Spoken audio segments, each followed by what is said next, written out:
perhatikan ayat-ayat dari Al-Quranul Karim, antara ibadah Ramadan dengan ibadah-ibadah yang lain ada perbedaan. Kalau umpamanya kita bandingkan dengan ibadah sholat, kita dapati ayatnya tidak berurutan dan pindah-pindah dari satu surat ke surat yang lain. Ada di juz pertama di surah Al-Baqarah, ada di surah yang lainnya. Begitu pula ibadah zakat, haji, dan ibadah-ibadah lainnya. Tapi kalau kita perhatikan dan tadaburi ayat-ayat tentang siyam, ayat-ayat tentang ibadah di bulan Ramadan, Allah Subhanahu wa taala himpun dalam satu surat secara berurutan. Yaitu surah apa? Surah Al-Baqarah ayat 183 sampai 187. Ya. Jadi kalau kita ingin mentadaburi ayat-ayat siyam, ulang-ulang baca, apalagi kalau merujuk kitab-kitab tafsir yang ditulis oleh para ulama, yaitu di surah Al-Baqarah 183 sampai 187. Nah, sebelum kita masuk kepada ayat-ayat, kita akan coba memahami apa itu Ramadan. Ya. Dulu kebiasaan orang-orang Arab, mereka memberi nama bulan berdasarkan dengan kondisi alam. Ya. Nah, termasuk Ramadan, ini namanya diambil dengan kondisi alam pada saat itu, di mana memang terjadi apa? Panas yang sangat. Jadi lughatan secara bahasa Ramadan dari kata Ramadha yarbudu, yang artinya apa? Panas yang sangat.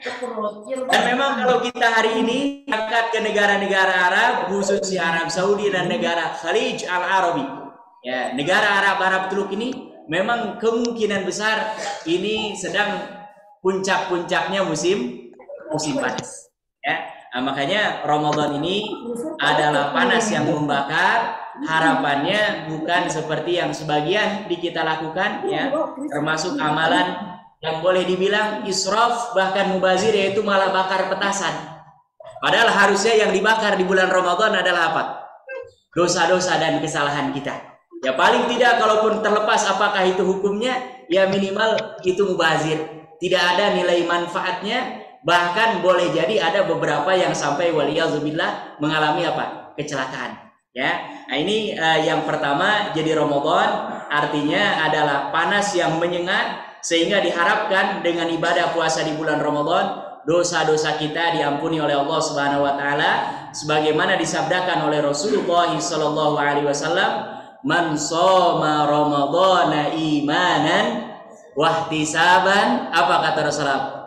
Ghufira lahu ma taqaddama min dzambi. Siapa yang melaksanakan puasa di bulan Ramadan landasannya imanan karena iman, wahtisaban dan mencari pahala dari Allah Subhanahu wa taala, maka dosa-dosanya akan diampuni oleh Allah Subhanahu wa taala. Mudah-mudahan Allah berkenan mengampuni dosa-dosa kita.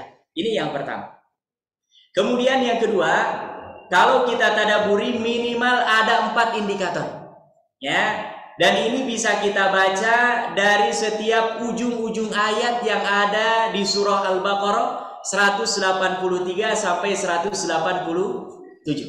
Ya. Apa indikator yang pertama? La'allakum tattaqun, dan 187 la'allahum yattaqun. Lihat diulang 2 kali ini. Ya. Ya ayyuhalladzina amanu kutiba alaikumus syiyamu kama kutiba alal ladzina min qablikum la'allakum tattaqun. Ya.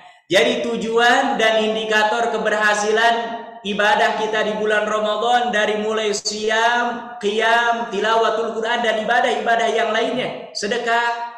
Dan boleh jadi ada ibadah-ibadah yang memang bukan mahdhah, bukan ibadah-ibadah langsung kepada Allah, tapi ibadah-ibadah sosial. Itu kalau kita ingin melihat apakah Ramadan kita berhasil atau tidak, maka pertanyaannya, apakah Ramadan ini mendorong, membuat kita semakin bertakwa kepada Allah Subhanahu wa taala atau tidak? Kalau umpamanya ketakwaan kita bertambah, kedekatan kita kepada Allah Subhanahu wa taala bertambah, kecintaan kita kepada amal-amal soleh bertambah, maka insya Allah ini mudah-mudahan tanda-tanda bahwa Ramadan kita berhasil. Ya, makanya dengan berkah bulan Ramadan, alhamdulillah, biasanya selesai sholat orang kebanyakan apa? Allahumma lantas jalan. Ya, tapi alhamdulillah dengan berkah Ramadan banyak yang bahkan bukan hanya baca doa Allahumma antas salam, apalagi habis sholat isya bahkan ditambah dengan sholat sunnah. Ya, kajian-kajian bertambah, ada kajian subuh di beberapa masjid besar, bahkan ada kajian duha, ada kultum zuhur, ada kajian menjelang berbuka. Sudah pasti kalau ceramah terawih ini dalam rangka kita mengaplikasikan dan menambah nilai-nilai ketakwaan kita kepada Allah Subhanahu wa taala. Jadi yang pertama, kalau kita ingin melihat apakah Ramadan kita tahun ini sebelumnya yang akan datang berhasil atau tidak, maka coba dicek apakah ketakwaan kita bertambah atau tidak. Definisi takwa yang paling umum kita pahami dan sering disampaikan oleh guru-guru kita adalah imtisalu awamirillahi wajtinabu nawahi. Ya, ketika kita mampu melaksanakan semua perintah-perintah Allah dan menjauhi larangan-larangan Allah, itu takwa. Ya, ada lagi definisi yang disebutkan oleh Abdullah bin Mas'ud. Ini seorang sahabat Rasulullah Shallallahu Alaihi Wasallam yang diberikan kehususan boleh keluar masuk rumah Rasulullah tanpa izin, kapanpun, siang, malam. Beda dengan sahabat-sahabat yang lain. Ya, kata beliau ketika menafsirkan, ya ayyuhalladzina amanu taqullaha haqqa tuqatih. Takwa itu adalah an yadhkura fala yunsa, an yuzkara fala yunsa. Hendaklah seseorang itu zikir, mengingat Allah kapanpun dan tidak pernah melupakan Allah. Jadi kalau ada orang zikir, ingat Allah, ketika mau berbuat dosa nggak jadi karena ingat Allah, itu dia sedang bertakwa. Ya, wa an yuta'a fala yu'sa. Dan orang ini senantiasa berada dalam ketaatan dan berusaha menjauhi perbuatan-perbuatan apa? Maksiat. Itu berarti orang dia sedang apa? Bertakwa. Dan yang ketiga, wa an yushkara fala yukfar. Seseorang ketika dia senantiasa bersyukur kepada Allah Subhanahu wa taala dan menjauhi daripada sifat-sifat apa? Kufur, ya. Tidak bersyukur atas kenikmatan-kenikmatan yang diberikan oleh Allah Subhanahu wa taala. Banyak definisi-definisi lain yang disebutkan oleh para ulama terkait dengan takwa. Hanya umumnya yang jami' mani adalah yang sering disampaikan, yaitu imtitsalu awamirillah wajtinabu nawahihi. Ini adalah tujuan daripada kita berpuasa. Nah, ini mudah-mudahan kita semua di bulan Ramadan ini kalau ingin mengecek salah satu ciri indikator keberhasilan dan kesuksesan ibadah kita di bulan Ramadan adalah menambah terus, ya, bahkan nanti idealnya grafiknya semakin akhir Ramadan ketaatan kita semakin bertambah. Dan alhamdulillah biasanya kalau di bulan Ramadan kita baca Qur'annya sedikit-sedikit, ya. Dan di bulan Ramadan berpindah sedikit-sedikit baca Al-Quran. Nah, ini mudah-mudahan kita tidak bisa sepanjang tahun seperti Rasulullah, para sahabat sedikit-sedikit baca Al-Quran. Nah, kita malah baca Qur'annya sedikit-sedikit. Nah, ini biasanya di Ramadan kita bisa mengikuti. Makanya kita manfaatkan momentum ini untuk meningkatkan keimanan dan ketakwaan kita kepada Allah Subhanahu wa taala, ya. Bapak Ibu jamaah sekalian rahimakumullah, kemudian yang kedua, indikator keberhasilan kita di bulan Ramadan adalah ketika ilmu kita bertambah. Ya, makanya tadi kajian, majelis-majelis ilmu, samaul ahadis, ya, bahkan di beberapa masjid sengaja dibacakan hadis-hadis Rasulullah SAW. Biasanya yang terkait dengan amalan-amalan. Ada yang baca adabul mufrad, ada yang baca kitab-kitab hadis lain setiap selesai sholat 5 waktu. Ini dalam rangka adalah meningkatkan ilmu kita. Kenapa? Karena kalau kita baca di surah Al-Baqarah 184, ya, Itu ujungnya apa kata Allah Subhanahu wa taala? In kuntum ta'lamun. Jika kalian mengetahui, bertambah ilmunya. Ya. Jadi ini kalau kita ta'lamun, ilmunya bertambah. Nah, mudah-mudahan Ramadan ini tandanya berhasil. Ya. Karena apa? Ayat yang pertama kali turun diwahyukan kepada Rasulullah sallallahu alaihi wasallam adalah perintah untuk apa? Menuntut ilmu. Ya, surah Al-Alaq ayat 1 sampai ayat kelima. Ya, Iqra. Bacalah. Ya, baca di situ bukan hanya membaca buku, tapi membaca termasuk ayat-ayat Allah Subhanahu wa taala seluruhnya. Baik itu yang mastur, ayat-ayat Qur'aniyah, ataupun yang manzur, ayat-ayat kauniyah, yang itu semuanya menunjukkan tanda keagungan Allah Subhanahu wa taala. Nah, makanya mudah-mudahan ini dengan adanya sarana, ada pengajian, kemudian ada kultum. Ya, apa kultum ini? Kuliah terserah antum katanya. Ya kan? Karena kadang-kadang ada yang panjang, ada yang pendek, ya. Nah, disesuaikan. Tapi biasanya dibatasi karena yang intinya adalah sholat tarawih maksimal 10 sampai 15 menit, ya. Nah, ini dalam rangka adalah menambah ilmu yang selalu dalam Islam, bahwa ilmu itu selalu disandarkan dengan apa? Amal. Jadi ilmu yang bermanfaat adalah ilmu yang mengantarkan seseorang, mendorong seorang hamba Allah Subhanahu wa taala semakin dekat dengan Allah, bukan semakin jauh, ya. Nah, ini indikator yang kedua. Kemudian indikator yang ketiga, Bapak Ibu jamaah sekalian rahimakumullah, kita Ramadan kita dianggap berhasil, sukses adalah ketika rasa syukur kita kepada Allah bertambah-tambah. Ya, la'allakum tashkurun. Syahrul Ramadan alladzi unzila fihi Quran. Ujungnya itu la'allakum tashkurun, agar kalian semua menjadi hamba Allah yang bersyukur. Ya. Jadi kalau umpamanya kita di luar Ramadan sulit sekali merasakan bagaimana perihnya lapar. Subhanallah. Dalam beberapa waktu belakangan, saudara-saudara kita sebelumnya yang paling dekat di sini di Cianjur, Allah uji dengan gempa. Ya kan?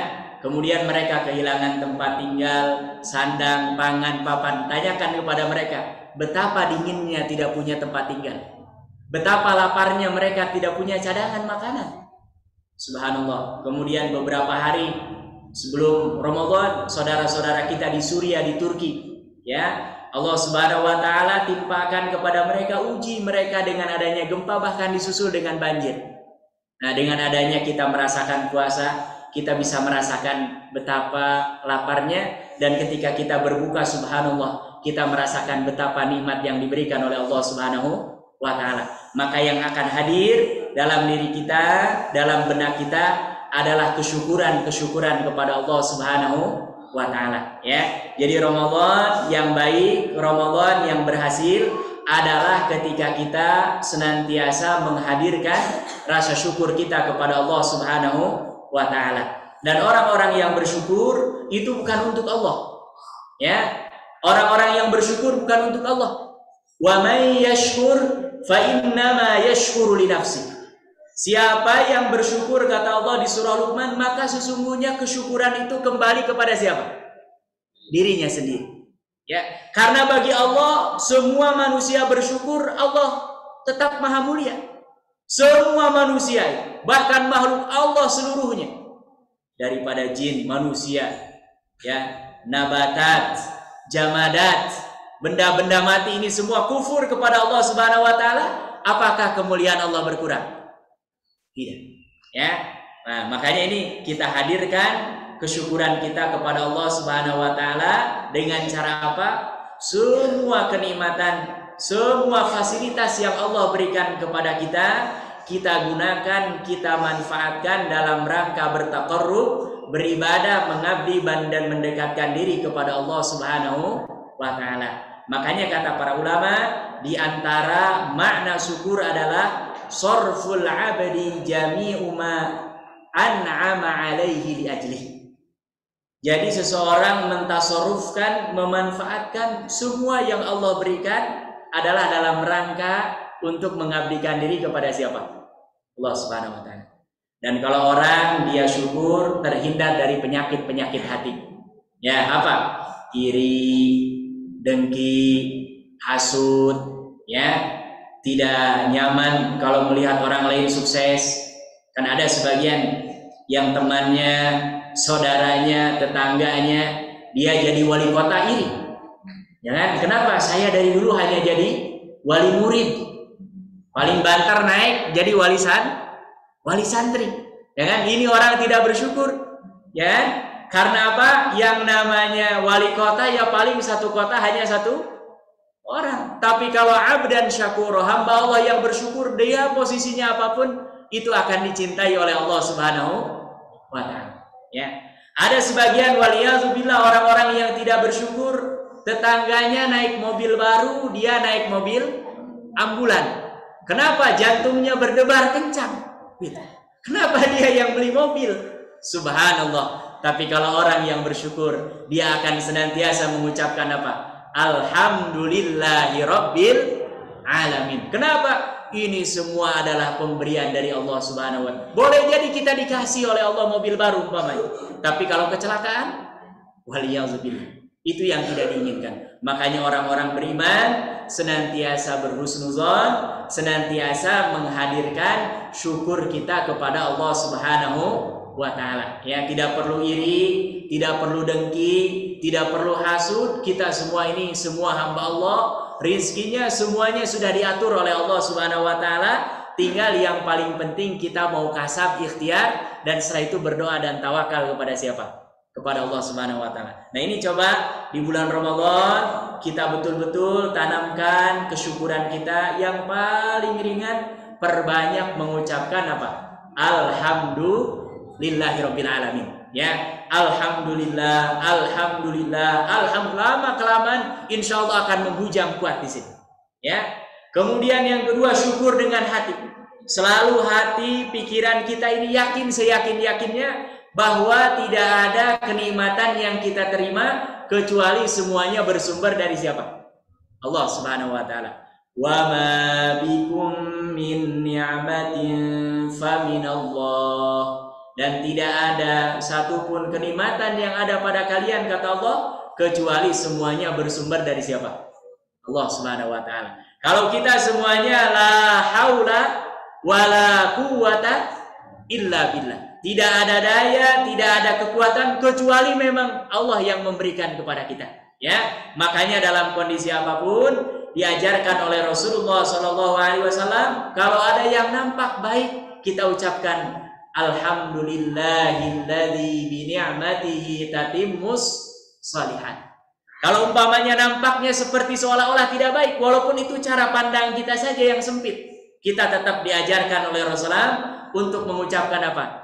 Alhamdulillahi ala kulli hal. Ya, dalam kondisi apapun tetap kita senantiasa bersyukur kepada Allah Subhanahu wa taala, ya. Jadi ini yang pertama, kita bertambah ketakwaannya, yang kedua bertambah-tambah ilmunya, yang ketiga senantiasa menghadirkan kesyukuran kita kepada Allah Subhanahu wa taala, kemudian yang keempat adalah la'allahum yarshudun. Wa idza salaka ibadi anni fa inni qarib ujibu da'watad da'i idza da'ani falyastajibu li wal yu'minu bi la'allahum yarshudun. Jadi Ramadan yang berhasil adalah ketika kita mendapatkan rush, hidayah Allah Subhanahu wa taala, petunjuk Allah Subhanahu wa taala. Ya. Karena apa? Yang namanya petunjuk Allah ini mahal apa murah? Mahal. Makanya selalu kita minta dalam setiap rakaat salat kita apa? Ihdinas siratal mustaqim. Ya, berapa banyak orang yang ilmunya tinggi luar biasa, tapi dia bukan semakin dekat kepada Allah, justru malah semakin jauh dari siapa? Orang ini berarti dia tidak dapat rush, tidak dapat hidayah, tidak dapat pancaran cahaya Allah Subhanahu wa taala. sehingga hidup dan kehidupannya dibimbing menuju Allah Subhanahu wa taala. Makanya ini yang kita ikhtiarkan, kita lakukan dari mulai siam, dari mulai qiyam, dari tilawah Al-Qur'an adalah dalam rangka la'allahum yarsyudun. Mudah-mudahan kita semua senantiasa mendapatkan hidayah dan bimbingan dari siapa? Allah Subhanahu wa taala. Ya, ketika kita baca ihdinas siratal mustaqim, itu betul-betul kita minta kepada Allah. Ya. Di tetangga kita di Bekasi ada bapaknya ustaz, ibunya ustazah, punya majelis taklim. Anaknya waliyadzubillah murtad. Subhanallah. Ya, secara logika harusnya orang punya majelis taklim minimal di rumahnya sampingnya tiap hari diperdengarkan apa? Kajian-kajian yang itu harapannya bisa mendekatkan orang semakin kuat akidahnya, keyakinannya kepada Allah. Tapi ini anaknya, padahal dia pesantren 3 tahun di Cirebon dan khusus pesantren Al-Quran. Jadi dia punya hafalan yang begitu banyak, yakin 3 tahun itu. Tapi subhanallah kuliah berkenalan dengan lawan jenis, ya, perempuan, ada ketertarikan sering diskusi, dia murtad, diingatkan, subhanallah. Itulah mahalnya apa? Hidayah Allah Subhanahu wa taala. Nah, ini di bulan Ramadan kita puasa, kita membaca Al-Qur'an, kita sholat, ya, apalagi sholat tarawih, sholat sunnah ditambah. Itu dalam rangka adalah kita menjaga diri kita agar senantiasa berada di jalan yang diridhoi oleh siapa? Allah Subhanahu wa taala. Ya, karena apa? Hidayah Allah ini Bapak Ibu yang dirahmati Allah Subhanahu wa taala mahal. Ya, jangankan kita yang nasabnya jauh dari Nabi dan Rasul. Ya, kalau kita baca sirah Rasulullah sallallahu alaihi wasallam, pamannya Rasulullah sallallahu alaihi wasallam, Abu Thalib, satu rumah yang membesarkan Rasulullah sallallahu alaihi wasallam setelah kakeknya Abu Thalib, ya, Abdul Muttalib. Subhanallah, itu memang hidayah Allah itu apa? Mahal. Ya, orang banyak yang mereka subhanallah bahkan tidak sedikit yang memang mereka rumahnya samping masjid. Tapi apakah bisa diyakinkan begitu mendengar kumandang azan itu bisa dipastikan kakinya ringan melangkah ke masjid? Belum tentu. Belum tentu. Ya, kami dikisahkan dulu, jangankan ini masjid biasa, kita sholat di Masjid Al-Ikhlas, di Masjid Al-Falah sama pahalanya. Ini ada orang dia punya rumah persis depan Ka'bah, Masjidil Haram, rumah plus toko. Itu begitu kumandang azan, karena di sana aturannya begitu azan toko harus tutup. Tapi ini mahalnya hidayah Allah. Orang ini ketika ditutup tokonya karena diperiksa oleh askar, bukan berangkat ke masjid, dia justru malah ngobrol-ngobrol dan makan-makan di belakang rumahnya. Yang penting dia tidak melanggar aturan yang ditetapkan oleh pemerintah. Padahal subhanallah, sholat di Masjidil Haram Al-Makki di kota Mekah itu pahalanya berkali-kali lipat. Itu sholat sunnahnya, jangan ditanya sholat wajibnya, daripada sholat di tempat-tempat lain. Tapi kenapa orang ini berat melangkahkan ke masjid? Karena tidak mendapatkan apa? Hidayah Allah Subhanahu wa taala. Makanya salah betul kalau ada yang mengatakan orang muslim ini aneh. Katanya agamanya paling benar, tapi kok tiap sholat bacaannya masih ihdinas siratal mustaqim. Minta ditunjuki jalan yang lurus, hidayah. Karena kita orang-orang beriman membutuhkan hidayah Allah bukan sedetik, semenit, tapi sepanjang hayat. Dari semenjak kita balik sampai nanti kita diwafatkan oleh siapa?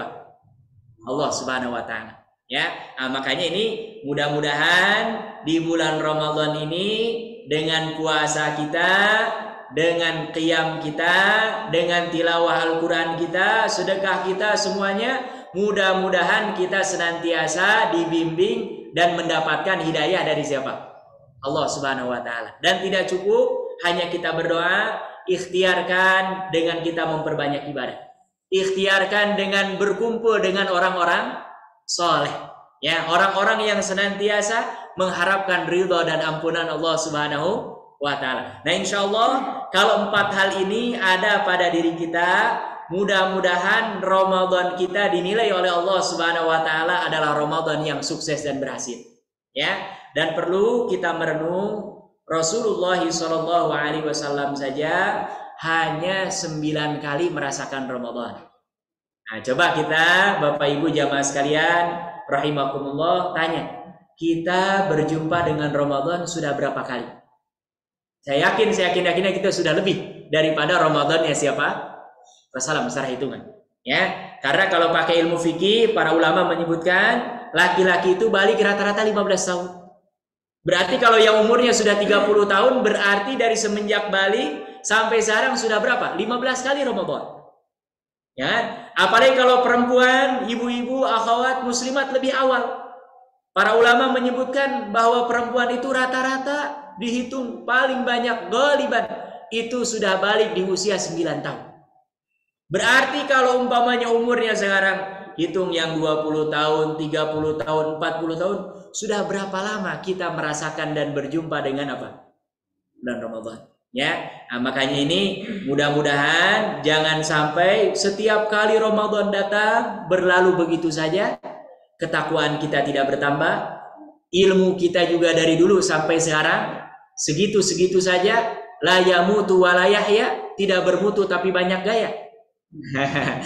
Kata para kiai-kiai di pesantren nih, nyinggung santri ini yang malas-malas. Gimana ini la yamutu wa la yahya, tidak bermutu tapi banyak gaya. Ya, al ilmu nurun, bayaran naik katanya. Nah, ini subhanallah, Ramadan ini harus nambah ilmu kita. Dan orang kalau baca Quran, baca itu insya Allah nambah ilmu. Sekalipun nggak paham, Allah akan kasih ilmu. Baca aja, baca terus. Ya, bahkan sebagian para ulama menyengaja, walaupun bacaannya tidak tadabbur per ayat ditafsirkan, baca aja.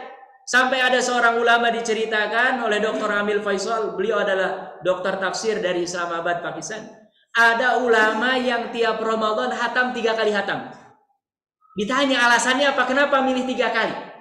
Apa kata ulama ini? Ya, kata Dr. Amil, ketika ditanya ulama ini mengatakan khatmatun li ummi. Saya pertama menghatamkan Al-Quran, niatkan hatam ini hadiah pahalanya untuk ibu saya. Allahu Akbar. Ya. Kemudian yang kedua, khatmatun li abi. Saya menghatamkan Al-Quran ini, saya niatkan pahalanya untuk siapa? Bapak saya. Wa khatmatun li, dan selalu 1 kali hatam, saya niatkan pahalanya untuk siapa? Subhanallah. Berarti kalau yang ingin tambah punya istri, ya kan? Nah, hadiahkan pahalanya untuk istri, untuk anaknya. Berarti perbanyak kita menghatamkan apa? Al-Quran. Ya, makanya nih tambah amalan-amalan kita di bulan Ramadan ini, mudah-mudahan ilmu kita bertambah, syukur kita bertambah, dan yang terakhir hidayah kita bertambah, kita semakin rindu, kita semakin berharap perjumpaan kita dengan Allah Subhanahu wa taala dan para kekasih Allah Subhanahu wa taala. Nah, ini mudah-mudahan dengan adanya bulan Ramadan, dan kita berdoa semua mudah-mudahan tahun ini, tahun-tahun sebelumnya dan yang akan datang, kita diberikan rizki mendapatkan keutamaan malam Lailatul Qadar. Ya, jangan dirubah ini. Sebagian ada yang ganti. Sampai bulan Ramadan bukan malam Lailatul Qadar, malah malam Lailatul Qadar. Ya, kongko-kongko. Orang lain ibadah, nauzubillah. Apalagi kalau sampai berbuat halal yang dosa. Yang kita cari di Ramadan malam Lailatul Qadar, bukan malam Lailatul Qadar. Ini ya.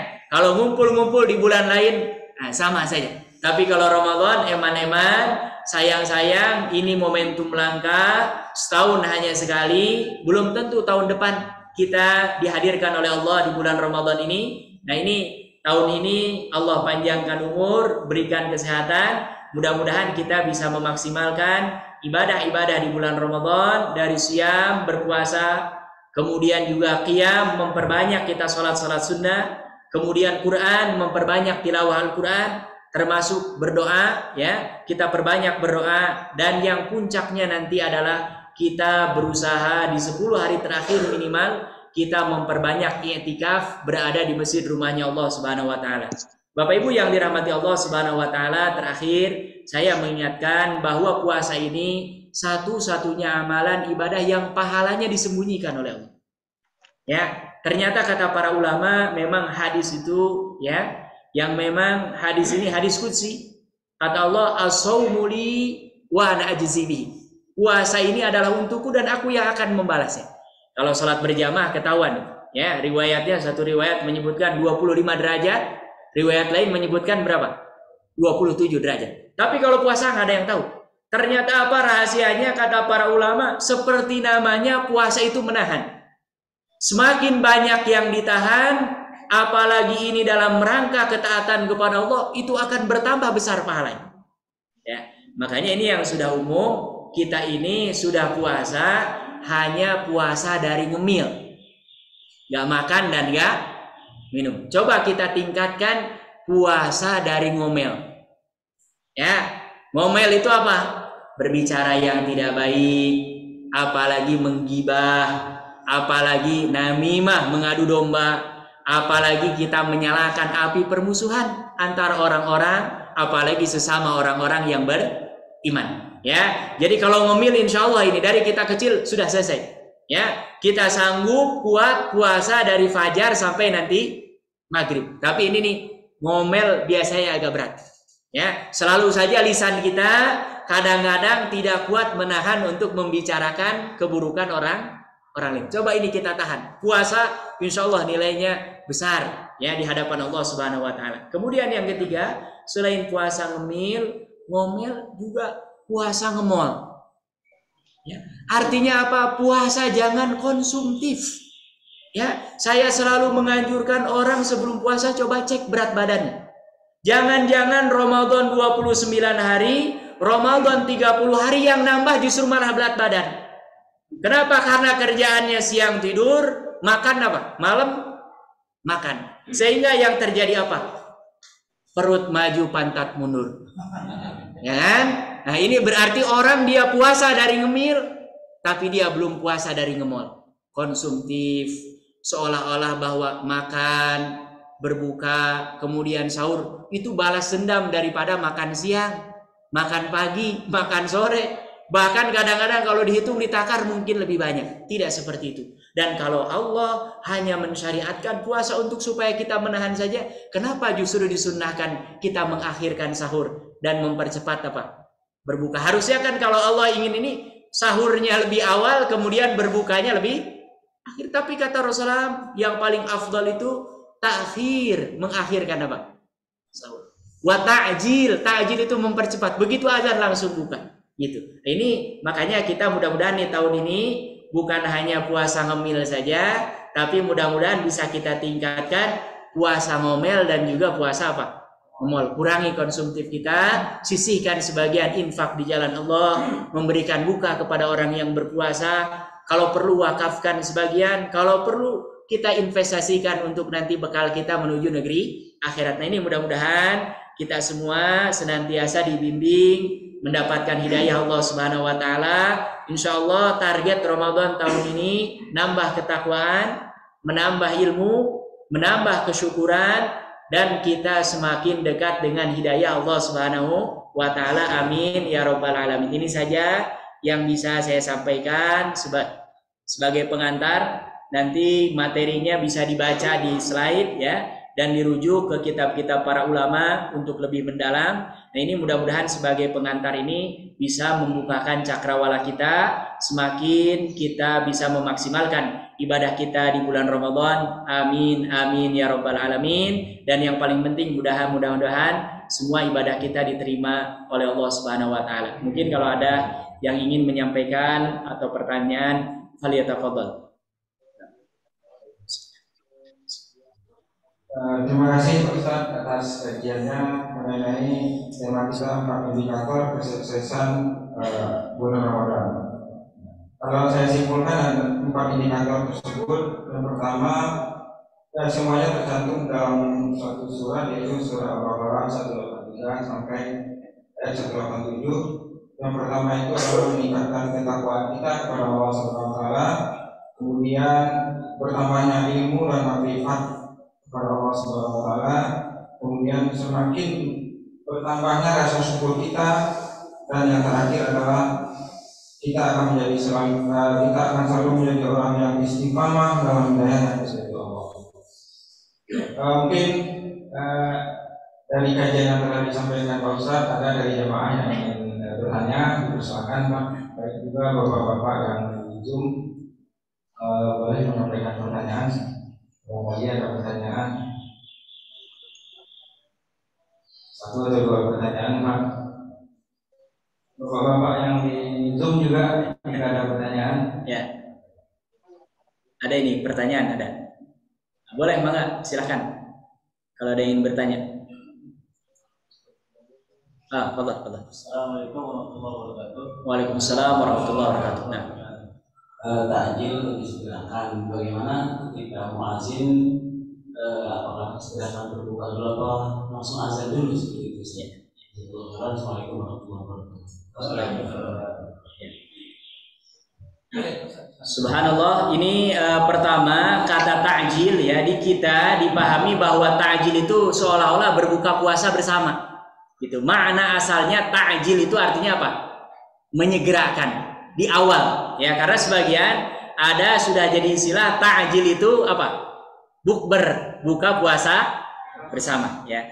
Nah, kalau kondisinya muazin ya, boleh dia mau membatalkan dulu, boleh.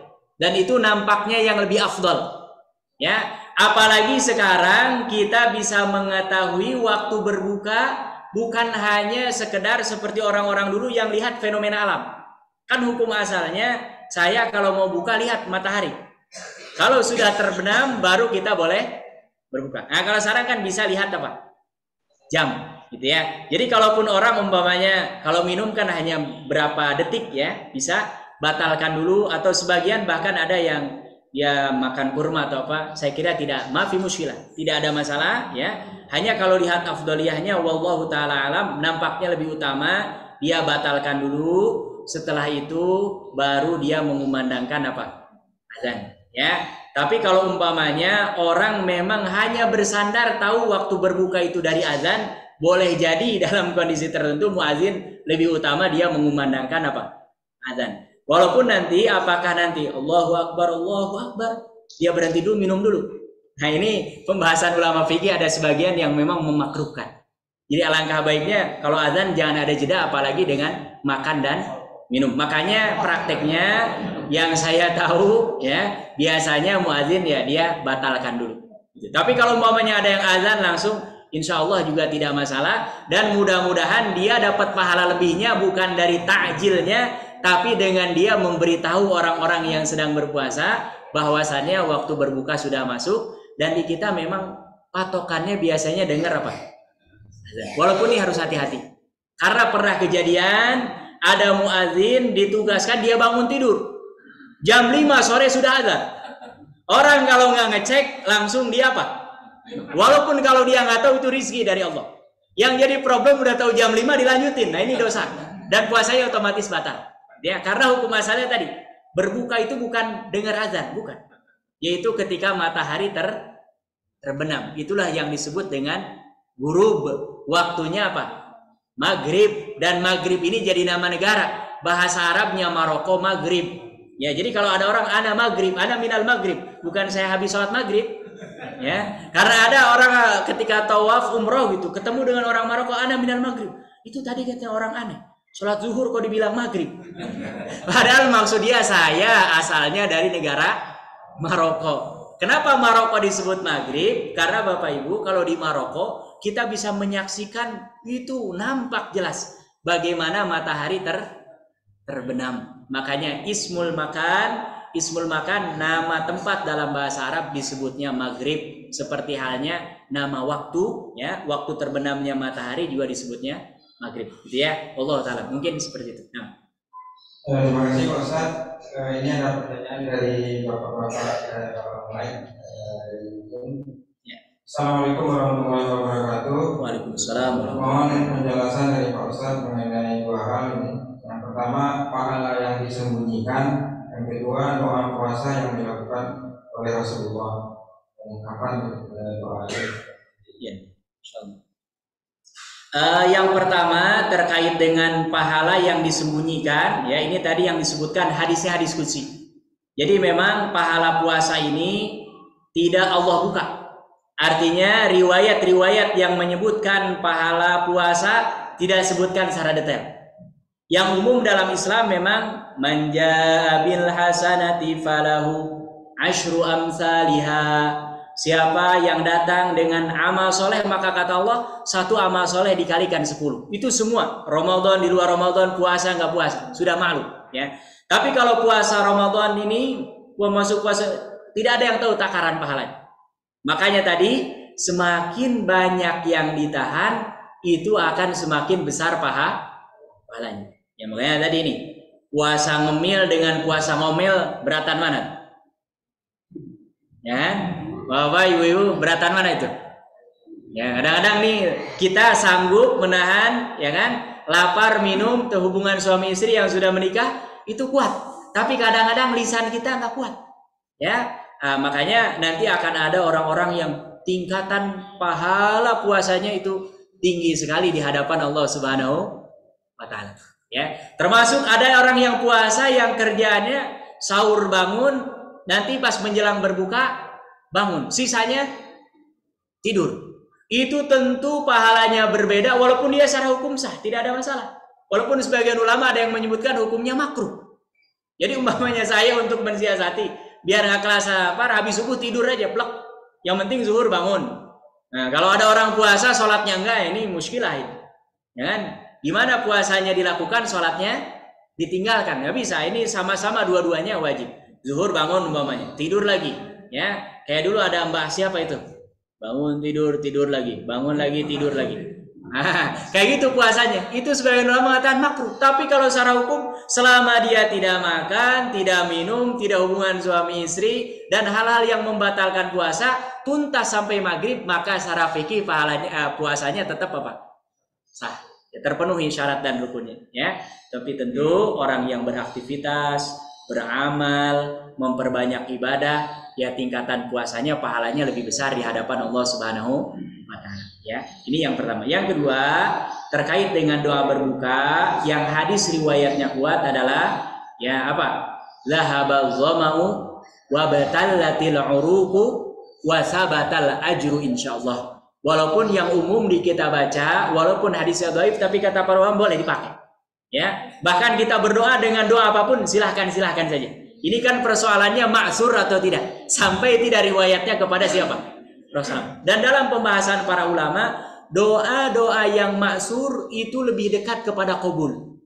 Jadi kalau kita baca doa yang diambil dari ayat Al-Quran, diambil dari doa-doa Rasulullah SAW, karena kan yakin ini doa-doa pilihan sampai tingkatan kata-katanya. Ya, yaitu apa? Allahumma laka sumtu wa bika amantu wa ala rizkika aftartu birahmatika ya arhamar rahimin. Kalau mau doa ini silakan ya. Tapi yang lebih kuat riwayatnya memang yang tadi ya.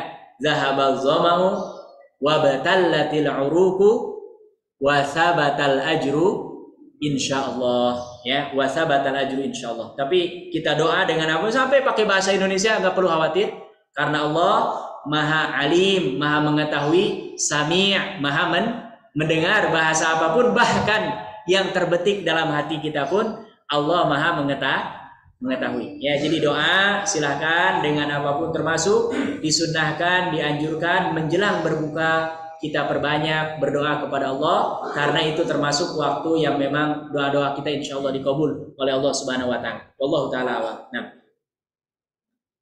Baik Pak Ustaz, ini ada satu pertanyaan dari jamaah di YouTube Pak Ustaz. Masya Allah. Bismillah, dari Ibu ini mau bertanya Pak Ustaz, bagaimana hukumnya saya mengulangi sholat tarawih saya yang 8 rakaat di rumah karena imam tidak tumanina. Masya Allah. Yang pertama, hukum sholat tarawih sunnah. Ya, ini harus dipahami nih, ya. Karena ada sebagian orang yang image-nya karena di kita sudah membudaya seolah-olah tarawih itu wajib, seolah-olah kalau nggak tarawih seperti berdosa. Di satu sisi baik, tapi di satu sisi jangan campur adukan hukum. Karena berbahaya. Kalau umpamanya kita menganggap bahwa sholat tarawih itu wajib, berarti yang nggak tarawih apa? Dosa. Padahal semua ulama sepakat bahwa tarawih itu hukumnya apa? Sunnah. Ya, sunnah. Ya. Nah, kemudian yang kedua, kalau kita sholat tarawih tapi imamnya tidak tumaninah, nah ini memang problem ini. Ya, bahkan kemarin viral, saya belum lihat detailnya, di salah satu kota, bahkan ini di lembaga pendidikan. Jadi ada sholat tarawihnya kilat, cepet. Ya, saya atau belum cek itu berapa menitnya. Ya, yang penting patokannya Bapak Ibu yang dirahmati Allah Subhanahu Wa Taala, tumaninah itu adalah kadar di mana seseorang umpamanya ruku, Allahu Akbar, itu sempat membaca Subhanallah 3 kali, itu sudah dianggap tumaninah. Ya, jadi kalau kita umpamanya ingin mengecek ini imam dia tumaninah atau tidak, hitung. Ya, ketika dia takbir, ketika dia i'tidal, ketika dia sujud, sempat baca Subhanallah apa enggak? Kalau sempat baca, walaupun kita umpamanya biasa bacanya banyak, ya, kadang 7, kadang 5, memang sebisa mungkin ganjil. Ya, sebisa mungkin ganjil. Bacanya yang paling umum memang 3 kali.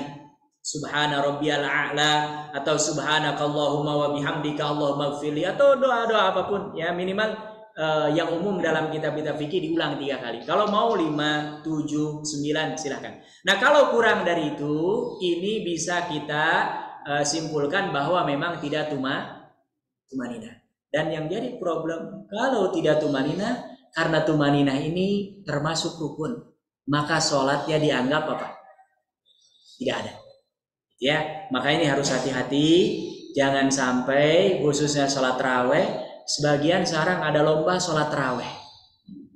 Jadi nyari masjid yang paling cepat. Biasanya imam yang paling kilat paling demen udah makmum itu. Ya kan? Padahal kalau kita lihat bahasa aslinya tarawih dari kata roha. Sudah jadi bahasa kita rehat. Artinya tenang, istirahat, santai. Dan tadi kita nggak perlu ngejar harus berapa. Hukum asal sholat malam itu berapapun itu dinilai oleh Allah. Ya, adapun umumnya memang Rasulullah berdasarkan hadis Aisyah, Ramadan fi ghairi Ramadan 8 tambah witirnya 3. Riwayat lain bahkan sebagian para ulama ada yang menyebutkan 20. Di Madinah malah lebih dari 30 sampai hari ini diamalkan itu. Makanya kesimpulan para ulama salat malam berapapun, ya. Hanya kalau di masjid kan nggak mungkin umpamanya sesuka-suka imam, ya kan? Pasti sudah di masjid ini 11, di masjid ini 23, di masjid itu sudah ketahuan. Nah, sebisa mungkin kita ya mengikuti kalau bisa dengan khusyuk, jangan ingin cepat-cepat selesai, apalagi waliyadzubillah menurut saya termasuk bertolak belakang dengan namanya tarawih. Kalau ada orang malah sholatnya lomba-lombaan, ya seolah-olah kalau selesainya lebih cepat lebih keren, gitu ya. Hukumnya justru semakin lama berarti pahalanya semakin banyak, ya kan? Kenapa? Berarti lama bacaannya, lama dia berdirinya, lama dia memanjatkan doa-doanya panjang. Tapi kalau yang semakin cepat selesai, itu berarti ya pahalanya juga sesuai dengan kadarnya. Makanya dalam ilmu usul fikih ada sebuah kaidah, al-ujratu bi qadril masyaqqah. Pahala seseorang itu besar kecilnya dilihat dari kadar berapa kesulitannya. Gitu. Kira-kira kalau ada 2 masjid, 2 imam, satu bacaannya pendek, satu bacaannya panjang, yang umumnya berat itu yang pendek apa yang panjang? Panjang. Nah, apalagi imam Yasin, waduh ini kacau nih. Pasti bakal. Padahal belum tentu itu, ya kan? Belum tentu. Walaupun saya sudah bisa menerka rata-rata di kita selesai tarawih, jarang ada yang lewat jam 9. Jarang ada. Ya kecuali hari-hari pertama atau hari-hari itu. Ya. Dan sekalipun ada yang sholat tarawihnya panjang, itu bisa saya dibikin 2 kloter. Yang standar umum habis sholat isya langsung. Yang ingin agak panjang sudah disepakati jamaah masjid itu nanti datangnya di atas jam 10. Sebagian malah ada yang diakhirkan di penghujung malam. Itu biasanya mereka umumkan sholat tarawih 1 juz. Gitu. Dan biasanya memang yang nggak biasa kayak ada gempa itu. 1 rakaat, bayangkan berarti kalau 1 juz 20 halaman dibagi 8. Ya kan? Rata-rata berarti 2 halaman itu, 1 lembar bolak-balik. Itu 1 rakaat bisa hari-hari. Tapi kedua, ketiga sudah biasa saja. Ya, nah ini makanya sebisa mungkin tadi kalau pertanyaannya terkait dengan tumanina, saran saya kalau memang kejadian ingatkan. Ingatkan siapa? Imamnya langsung atau yang kedua pengurusnya DKM. Ya, jangan buru-buru. Kalau bacaannya umpamanya seperti sebagian boleh. Bismillahirrahmanirrahim. Alhamdulillahirabbil alamin. Selama masih tajwidnya benar, silahkan saja bacanya wasol isamu. Tapi kalau tadi kejar-kejaran, tidak tumanina, tidak terpenuhi syarat dan rukunnya, berarti otomatis secara fikih bisa dipastikan bahwa sholatnya tidak apa? Tidak sah. Ya, tidak terpenuhi. Makanya ini jangan ingin buru-buru. Saya selalu mengatakan begini, kalau nggak kuat batalkan saja. Orang kok terawih dia hukumnya apa? Sunnah. Gitu. Kalau mamanya orang tiba-tiba nggak kuat, batalkan saja. Termasuk Bapak Ibu ternyata imamnya lama, duduk boleh. Baik, kita sudah nggak kuat ini, imamnya baca, duduk aja. Hanya memang resikonya pahalanya setengah daripada orang yang berdiri, gitu aja. Nggak batal. Beda dengan kalau sholat 5 waktu, orang mampu berdiri dia duduk, batal sholatnya. Kenapa? Karena kata para ulama termasuk rukun al-qiyamu ma'al qudrah. Orang yang masih mampu wajib dipaksa harus berdiri. Ya, tapi kalau sholat sunnah boleh duduk sekalipun dia mampu kuat, tapi resikonya memang pahalanya setengah daripada orang yang berdiri. Kita kalau pahala ingin setengah apa satu? Inginnya satu, ya kan? Tapi kan dalam kondisi tertentu tidak mau. Sekalipun sengaja Bapak kita sholat isya, kemudian ba'diyah sambil duduk sholat sunnah, sah.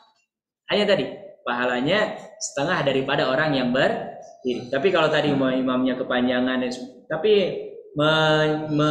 menilai imam ini kepanjangan memang agak sulit. Ya, apalagi kalau dengan standar bacaan riwayat siapa? Rasulullah. Karena apalagi sholat malam Rasulullah itu 1 rakaat bacanya sampai hampir 5 juz. Alif Lam Mim, surah Al-Baqarah. Lanjut lagi Ali Imran. Lanjut lagi apa? An-Nisa. Lanjut lagi sampai Al-Maidah, baru berhenti itu Rasulullah. Makanya sahabat ini yang ikut sholat sampai menyangka dan kata dia, saya berprasangka buruk. Karena apa? Setiap kali ujung surat saya menyangka bahwa Rasulullah akan ruku, tapi ternyata enggak. Lillahi ma fis sama akhir Al-Baqarah, enggak ruku juga Rasulullah. Akhirnya dia enggak pernah ikut lagi.